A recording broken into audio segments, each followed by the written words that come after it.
ಕಿರ್ಚ್ಬಿಡ. ಕಿರ್ಚಡಿ ಕೂಗಾಡಿ ನನ್ನ ಬಾಯಿ ಮುಚ್ಚಕ್ಕಾಗಲ್ಲ. ಸ್ವಲ್ಪ ನಾನು ಹೇಳೋದು ಅರ್ಥ ಮಾಡ್ಕೊ. ನೀನು ನನ್ನನ್ನು ಅರ್ಥ ಮಾಡ್ಕೋ. ಆಗಲ್ಲ ಜೀವ. ಅಪ್ಪ ಯಾಕೆ ಅವಳು ತೊಂದರೆ ಕೊಡ್ತಿದ್ಯಾ? ಮಲಗೋಗ್ಬಿಡು. ನೀನು ಆಚೆ ಬಾ.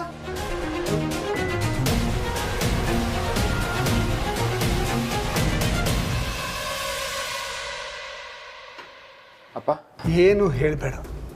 ಈಗ ಆಗಬಾರ್ದು ಏನೂ ಆಗಿಲ್ಲ.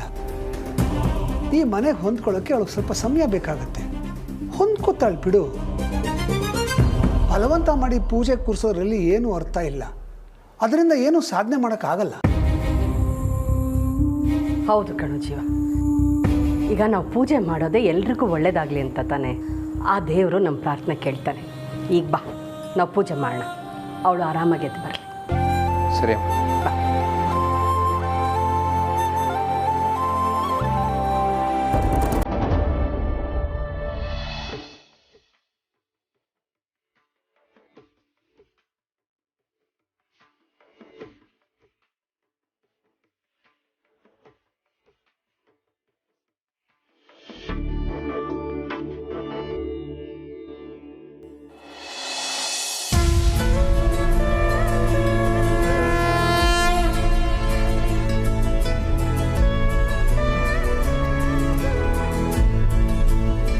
ಶಾಸ್ತ್ರಿಗಳೇ, ಎಲ್ಲರೂ ಬಂದಾಯ್ತಲ್ಲ, ಇನ್ನು ಪೂಜೆ ಶುರು ಮಾಡೋಣ.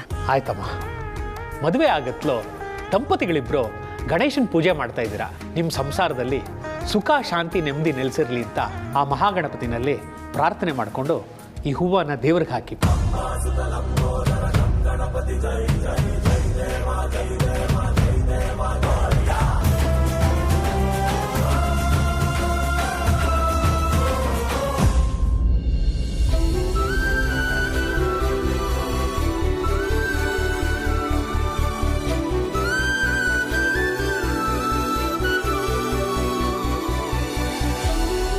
ಹಿಡ್ಕೊಳ್ಳಿ ಅವ್ರ ಕೈ ಹಿಡ್ಕೊಳ್ಳಿ.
ಈ ಮೋದಕನ ಎಲ್ಲರಿಗೂ ಕೊಡಮ್ಮ.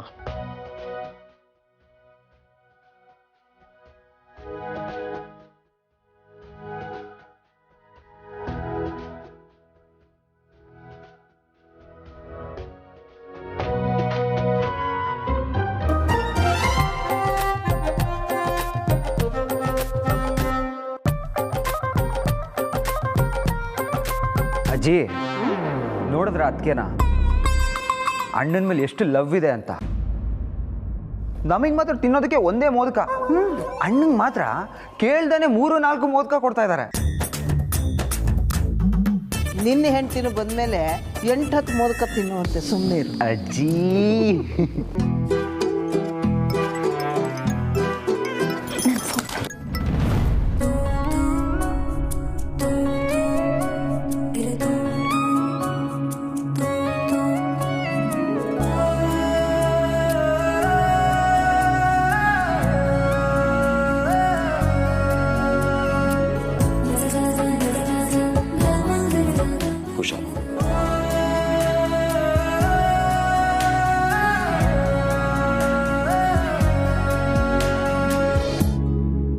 ಅಜ್ಜಿ ನೋಡಿದ್ರ ಅದಕ್ಕೆ ಮಾತ್ರ ಅಣ್ಣನ ಮೇಲೆ ಲವ್ ಅಲ್ಲ, ಅಣ್ಣನಿಗೂ ಅದಕ್ಕೆ ಮೇಲೆ ಎಷ್ಟು ಕಾಳಜಿ ಇದೆ ಅಂತ.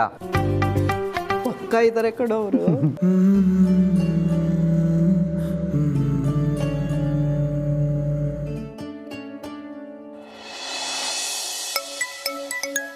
ಹಾಯ್ ಅಮ್ಮ. ಹಲೋ ಭೂಮಿ, ಗಣಪತಿ ಹಬ್ಬದ ಶುಭಾಶಯಗಳು ಮಗಳೇ. 100 ವರ್ಷ ಚೆನ್ನಾಗಿರು. ಥ್ಯಾಂಕ್ ಯು ಮಾ, ನಿನಗೂ ಅಷ್ಟೇ ಹಬ್ಬದ ಶುಭಾಶಯಗಳು. ಪೂಜೆ ಎಲ್ಲ ಮುಗೀತಾ? ಹೇಗಾಯ್ತು? ಚೆನ್ನಾಗಾಯ್ತಾ? ಹ್ಞೂ ಕಣೆ, ಚೆನ್ನಾಗೇ ಆಯಿತು. ಅದೊಂಥರ ಆಯಿತು ಬಿಡು. ಯಾಕಮ್ಮ, ಏನಾಯ್ತು? ಮಾತಲ್ಲಿ ಹಬ್ಬದ ಖುಷಿನೇ ಕಾಣ್ತಿಲ್ವಲ್ಲ? ಹಾಗಲ್ಲ ಕಣೆ, ಎಲ್ಲ ಚೆನ್ನಾಗೇ ಆಯಿತು. ಆದರೆ ನನಗೆ ನಮ್ಮ ಜೀವ ಮತ್ತು ಮಹಿಮಾ ಜೋಡಿಯಾಗಿ ಕೂತು ಪೂಜೆ ಮಾಡಿದರೆ ಚೆನ್ನಾಗಿರ್ತಿತ್ತು ಅಂತ ಅನ್ನಿಸ್ತು. ಅದಾಗಲಿಲ್ಲ. ಯಾಕೆ, ಏನಾಯ್ತು? ಇಷ್ಟಾಯ್ತು ಕಣೆ. ಇಷ್ಟೆಲ್ಲ ಆಯ್ತಾ? ನನಗೇನು ಹೇಳಬೇಕು ಅಂತಾನೆ ತೋಚ್ತಿಲ್ಲ. ಹೇಳೋದೊಂದು, ಅರ್ಥ ಮಾಡ್ಕೊಳ್ಳೋದು ಒಂದು ಅಂತ ಆದರೆ ತುಂಬ ಕಷ್ಟ ಆಗೋಗುತ್ತೆ. ಮನೆಯವ್ರು ಹೇಳಿದ್ರೆ ಓಕೆ, ಆದರೆ ಅದೇ ಮಾತನ್ನು ಗಂಡನ ಮನೆಯವ್ರು ಹೇಳಿದ್ರೆ ಬೇರೆ ಥರ ಆಗೋವಂಥ ಚಾನ್ಸಸ್ ಇದೆ. ಅಮ್ಮ ಅವಳಿಗೆ ಬೇಜಾರಾಗದೇ ಇರೋ ಹಾಗೆ ತಿಳಿಸಿ ಹೇಳೋಕ್ಕಾಗುತ್ತಾ ಅಂತ ನೋಡು. ಪಾಪ ಅವಳಿಗೂ ಎಲ್ಲನೂ ಗೊತ್ತಿರಲ್ಲ.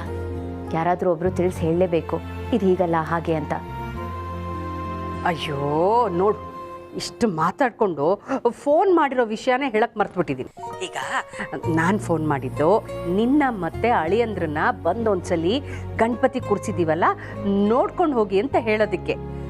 ನೀವೆಲ್ಲ ಬಂದರೆ ನಮಗೂ ಸಂತೋಷ ಆಗುತ್ತಲ್ವ ಭೂಮಿ? ಅಮ್ಮ ಅವ್ರು ಬ್ಯುಸಿಯಾಗಿರ್ಬೋದು, ಅವ್ರು ಬರ್ತಾರೋ ಇಲ್ವೋ ಗೊತ್ತಿಲ್ಲ. ಲೇ ಭೂಮಿ, ನೀನು ಅಳಿಯಂದ್ರ ಹತ್ರ ಮಾತಾಡಿ ಒಪ್ಸೆ ನೋಡು. ಮೊದಲನೇ ವರ್ಷದ ಗಣಪತಿ ಹಬ್ಬ, ಇಬ್ರು ಒಟ್ಟಿಗೆ ಬಂದು ಆ ಗಣಪತಿ ದರ್ಶನ ತಗೊಂಡು ಹೋದ್ರೆ ನಿಮಗೆ ಒಳ್ಳೇದಲ್ವಾ? ಸರಿ ಅಮ್ಮ, ನಾನು ಹೇಳೋದು ಹೇಳ್ತೀನಿ, ಉಳ್ದಿದ್ದು ಅವ್ರಿಗೆ ಬಿಟ್ಟಿದ್ದು. ನಾನು ಆಮೇಲೆ ಕಾಲ್ ಮಾಡ್ತೀನಿ. ಸರಿ ಕಂದ. ಅಲ್ಲೇನೋ ಒಂದು ಪ್ರಾಬ್ಲಮ್ ಇದೆ, ನಾನು ಅದನ್ನು ಸರಿ ಮಾಡಲೇಬೇಕು.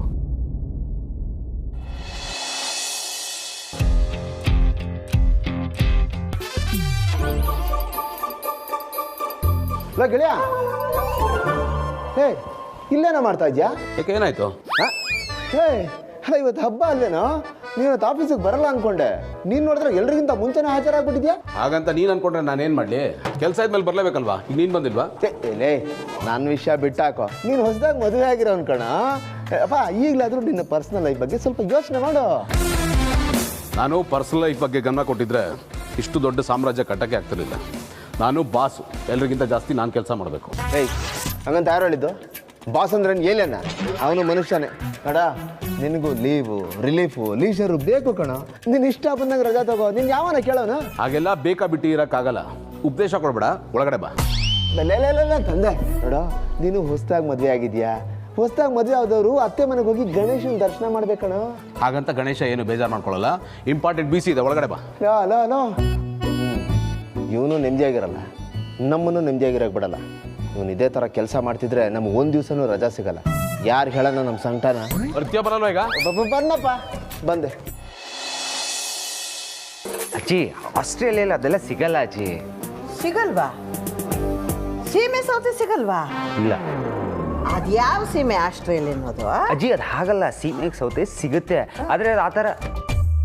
ಅದಕ್ಕೆ ಬನ್ನಿ. ಅಜ್ಜಿ, ನಾನು ನಿಮ್ಮ ಹತ್ರ ಏನೋ ಕೇಳಬೇಕಿತ್ತು. ಏನು? ಅಜ್ಜಿ, ಅದು ನಾನು ನಮ್ಮ ಮನೆಗೆ ಹೋಗಬೇಕಿತ್ತು. ಗಣೇಶನ ದರ್ಶನ ಮಾಡ್ಕೊಂಡು ಹೋಗಿ ಅಂತ ಅಮ್ಮ ಕಾಲ್ ಮಾಡಿದರು. ಅದಕ್ಕೆ ನಿಮಗೊಂದು ಮಾತು ಕೇಳೋಣ ಅಂತ ಬಂದೆ. ನಾನು ಅಲ್ಲಿ ಹೋಗ್ಬೋದಾ? ನೋಡಮ್ಮ, ನಾನು ಹಾಗೆಲ್ಲ ನಿನಗೆ ಪರ್ಮಿಷನ್ ಕೊಡೋಕ್ಕಾಗಲ್ಲ. ಹೇಗಮ್ಮ ಪರ್ಮಿಷನ್ ಕೊಡಲಿ? ಆಮೇಲೆ ನಿನ್ನ ಗಂಡ ಬಂದು ನನ್ನ ಪರ್ಮಿಷನ್ ಇಲ್ಲದೆ ನೀವು ಹೇಗೆ ಕಳಿಸ್ಕೊಟ್ರಿ ಅಂತ ಕೇಳಿದ್ರೆ ನಾನೇನು ಉತ್ತರ ಹೇಳಲಿ? ಅಲ್ಲ ಅಜ್ಜಿ, ಅದು ನೋಡು, ನೀನು ಪರ್ಮಿಷನ್ ಕೇಳಬೇಕಾಗಿರೋದು ನನ್ನ ಹತ್ರ ಅಲ್ಲ, ನಿನ್ನ ಗಂಡನ ಹತ್ರ. ಹೋಗಿ ಅವನ್ನೇ ಕೇಳು. ಅಜ್ಜಿ, ಇದೇನು ಹೀಗೆ ಹೇಳ್ತಾ ಇದ್ದೀರಾ? ಎಷ್ಟೇ ಆದರೂ ಅಣ್ಣ ನಿಮ್ಮ ಅಂಡರಲ್ಲೇ ಅಲ್ವಾ ಇರೋದು? ಏನ ಅಂಡ್ರ? ಏನು ಅಂಡ್ರ ಅದು? ಅಜ್ಜಿ, ಅದು ಏನಂದರೆ, ಅಣ್ಣನು ನಿಮ್ಮ ಮಾತೇ ಅಲ್ವಾ ಕೇಳೋದು. ಸೊ ನೀವು ಓಕೆ ಅಂದರೆ ಅಣ್ಣನು ಓಕೆ ಅಂದಂಗಲ್ವಾ? ಓಕೆ ಅಂದ್ಬಿಡಿ ಅಜ್ಜಿ. ಹಾಜಿ, ನೀವು ಅಂದರೆ ಅವರೇನು ಹೇಳಲ್ಲ? ಇಲ್ಲ, ನಾನು ಕಳಿಸ್ಕೊಡೋಕ್ಕಾಗಲ್ಲ. ನೀನು ಹೋಗೋದಾದರೆ ನಿನ್ನ ಗಂಡನ ಕೇಳ್ಕೊಂಡು ಹೋಗು. ನಾನು ಇದರಲ್ಲೆಲ್ಲ ತಲೆ ಹಾಕಲ್ಲ. ನೀನುಂಟು, ನಿನ್ನ ಗಂಡ ಉಂಟು. ನೀನಿನ್ನು ಹೋಗು. ಸರಿ ಅಜ್ಜಿ.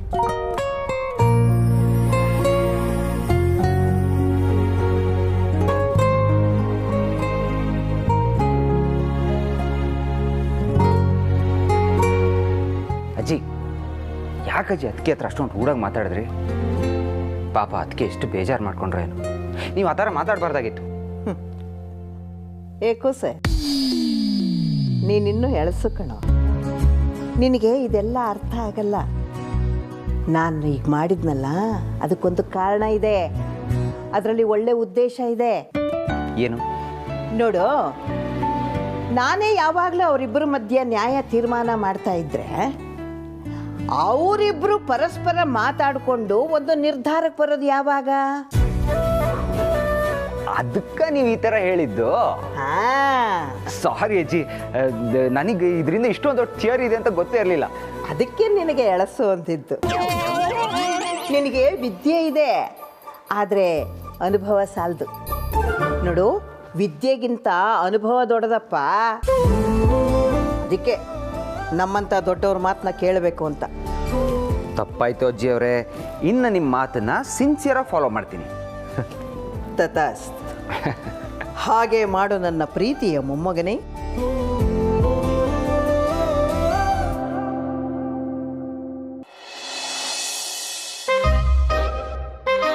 ನೋಡ್ಗಳಿಯ, ಕೆಲಸ ಮುಗಿದ್ಮೇಲೆ ಸ್ಟ್ರೈಟ್ ಆಗಿ ಮನೆಗೆ ಹೋಗ್ತಿರ್ಬೇಕು. ರೀಸನ್ ಎಲ್ಲ ಹೇಳೋದು. ಆಯ್ತಾಯ್ತು, ನೋಡೋಣ. ಏನು ಏನು ನೋಡೋದು? ನೋಡೋದು ಗಿಡೋದು ಏನಿಲ್ಲಮ್ಮ. ಹೋಗ್ಬೇಕು ಅಂದ್ರೆ ಹೋಗ್ತಾ ಇರ್ಬೇಕು ಅಷ್ಟೇ. ಓಕೆನಾ? ಈಗ ನಾವು ಮಾರ್ಕ್ ಮಾಡಿದ ಪಾಯಿಂಟ್ಸ್ನೆಲ್ಲ ಮೇಲ್ ಥ್ರೂ ಅವ್ರು ಕಮ್ಯುನಿಕೇಟ್ ಮಾಡಿದ್ಯಾ? ಹಾಂ, ಮಾಡಿದ್ದೀನಿ. ಓಕೆ, ಫಸ್ಟ್ ಅವ್ರ ರೆಸ್ಪಾನ್ಸ್ ನೋಡೋಣ, ಆಮೇಲೆ ಮುಂದಕ್ಕೆ ಏನು ಮಾಡಬೇಕು ಅಂತ ಡಿಸೈಡ್ ಮಾಡೋಣ. ಗೆಳೆಯ, ಟೈಮ್ ಆಗ್ತಾ ಇದೆ ಕಣ. ಇನ್ನೂ ವೀಸಿನ ಸ್ಟಾರ್ಟ್ ಆಗಿಲ್ವಲ್ಲ? ಶುರು ಆಗುತ್ತಿರೋ. ಪಿಂಗ್ ಮಾಡಿದ್ರು ವೆಯ್ಟ್ ಮಾಡಿ ಅಂತ. ಗೆಳೆಯ, ಅದಕ್ಕೆ ಫೋನ್ ಟೈ ರಿಸೀವ್ ಮಾಡು ಪಾಪ, ಏನು ಅರ್ಜೆಂಟ್ ಇರುತ್ತೆ. ಏನೇ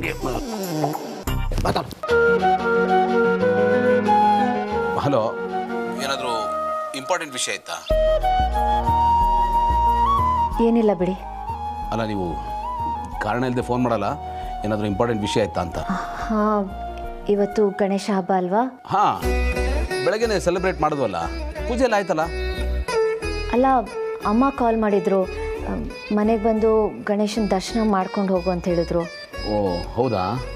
ಜೊತೆಗೆ ನಿಮ್ಮನ್ನು ಕರ್ಕೊಂಡು ಬಾ ಅಂತ ಹೇಳಿದ್ರು. ನೀವು ಬರಬೇಕಂತೆ. ಓಹ್, ನನಗೆ ಒಂದು ಇಂಪಾರ್ಟೆಂಟ್ ವಿಡಿಯೋ ಕಾನ್ಫರೆನ್ಸ್ ಇದೆ, ಬಿಟ್ಟು ಬರೋಕ್ಕಾಗಲ್ಲ. ನೀವು ಹೋಗಿ ಬನ್ನಿ, ನಾನು ಡ್ರೈವರ್ ಹೇಳ್ತೀನಿ, ಅವ್ನು ಕರ್ಕೊಂಡು ಹೋಗ್ತಾನೆ. ಅಯ್ಯೋ ಪರವಾಗಿಲ್ಲ, ನಾನು ಆಟೋ ಇಲ್ಲ ಕ್ಯಾಬಲ್ಲಿ ಹೋಗ್ತೀನಿ. ಬೇಡ ಬೇಡ ಬೇಡ, ನಾನು ಅವ್ನಿಗೆ ಹೇಳ್ತೀನಿ, ಕರ್ಕೊಂಡು ಹೋಗ್ತಾನೆ. Thank you. ಓಕೆ.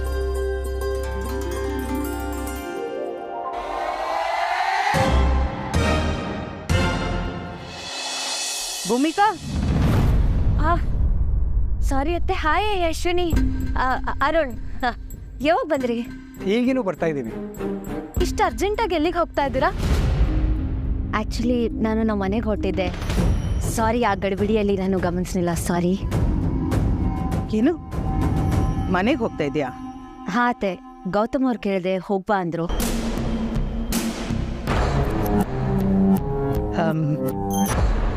ಆದರೂ ನನಗೊಂದು ಮಾತು ಹೇಳ್ಬೋದಾಗಿತ್ತಲ್ವಾ? ಸಾರಿ ಅತ್ತೆ, ನಾನು ನಿಮ್ಮನ್ನು ಒಳಗೆ ಹುಡುಕ್ದೆ, ನೀವು ಎಲ್ಲೂ ಕಾಣಿಸ್ಕೊಳ್ಳಿಲ್ಲ, ಅದಕ್ಕೆ ಹೇಳೋಕ್ಕಾಗಲಿಲ್ಲ. ಪ್ಲೀಸ್ ತಪ್ಪು ತಿಳ್ಕೊಬೇಡಿ. ಸರಿ. ಭೂಮಿಕಾ, ನೀನು ಹೋಗೋದು ಮುಂಚೆ ಇವರಿಬ್ಬರಿಗೂ ದೇವ್ರ ದರ್ಶನ ಮಾಡಿಸಿ ಅಶ್ವಿನಿಗೆ ಅರಿಶಿನ ಕುಂಕುಮ ಕೊಟ್ಬಿಟ್ಟು ನೀನು ಹೋಗಮ್ಮ. ಸರಿ ಅತ್ತೆ, ಬನ್ನಿ. ಬಾ ಅಶ್ವಿನಿ.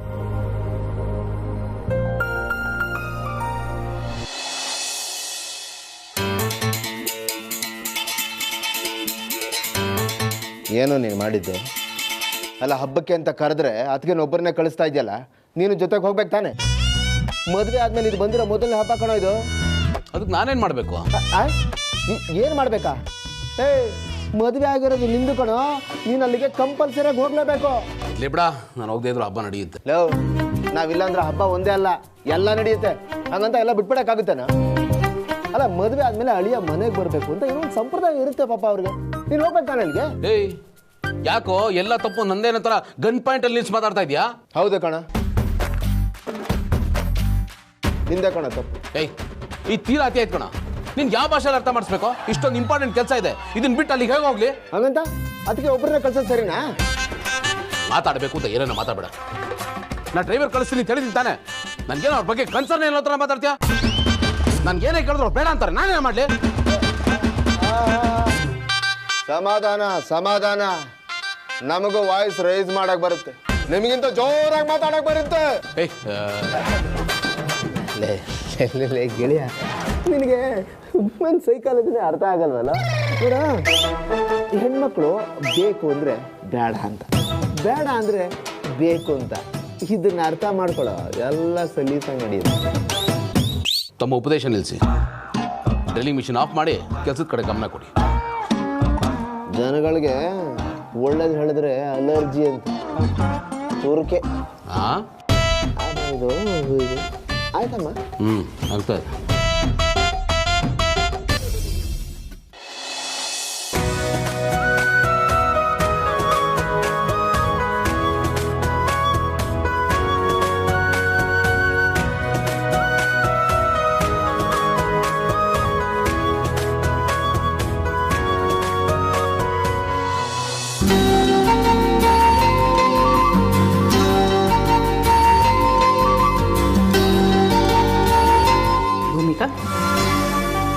ಭಾಗಿನ ಕೊಡಮ್ಮ. ಹಾಂ ದೇವ್ರೆ, ನಾನಿದನ್ನ ಮನ್ಸಾರೆ ಹಾರೈಸಿ ಅಶ್ವಿನಿಗೆ ಕೊಡಬೇಕು. ಅಶ್ವಿನಿಗೆ ಅವಳ ಮನೆಯವ್ರಿಗೆ ಒಳ್ಳೇದು ಮಾಡಪ್ಪ. ಅವ್ರಿಗೆಲ್ಲ ಥರದ ಸುಖ, ಶಾಂತಿ, ನೆಮ್ಮದಿನ ಕೊಟ್ಟು ಕಾಪಾಡು.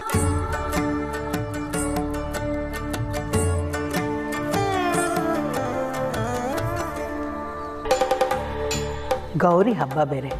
ಹಬ್ಬದ ದಿನ ಸೊಸೆಯಾದವಳು ಮನೇಲಿರ್ಬೇಕಲ್ವಾ?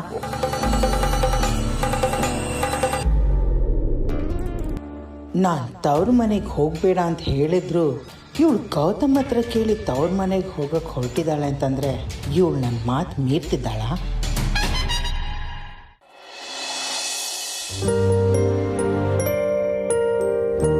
I am so sorry Vinayaka.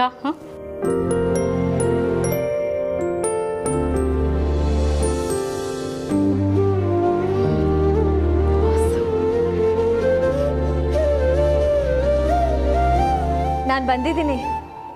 ಎಲ್ಲರೂ ಎಲ್ಲಿದ್ದೀರಾ? ಅಕ್ಕ, ಓ ಮೈ ಗಾಡ್, ನಾನು ವೇಟ್ ಮಾಡ್ತಿದ್ದೆ ನಿಂಗೋಸ್ಕರನೇ. Thank you so much. Oh my God. ಅಮ್ಮ ನೋಡಿಲಿ. ಅರೇ ಕದ, ಬಂದ್ಯಾ? 100 ವರ್ಷ ಚೆನ್ನಾಗಿರು ತಾಯಿ.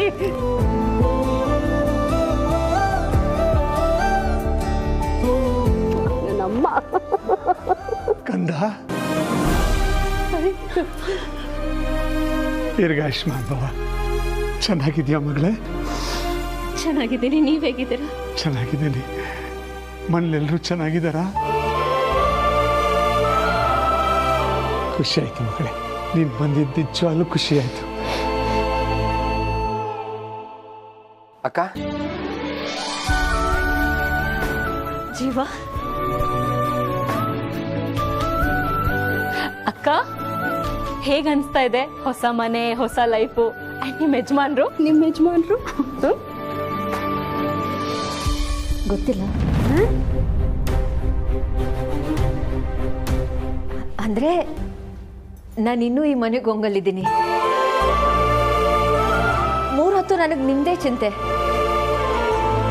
3 ದಿನ ಮನೇಲಿ ಇಲ್ಲದೆ ಹೋದ್ರು ಮನೆ ಬಿಟ್ಟು ಎಷ್ಟೋ ವರ್ಷಗಳಾಗಿದೆ ಅಂತ ಅನಿಸ್ತಿದೆ.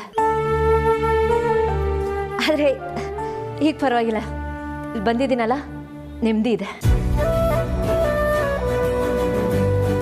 ಭೂಮಿ ನೋಡು, ನೀನ್ ಹಳೆ ವರ್ಷ ಬಿಟ್ಟೇ ಇಲ್ಲ.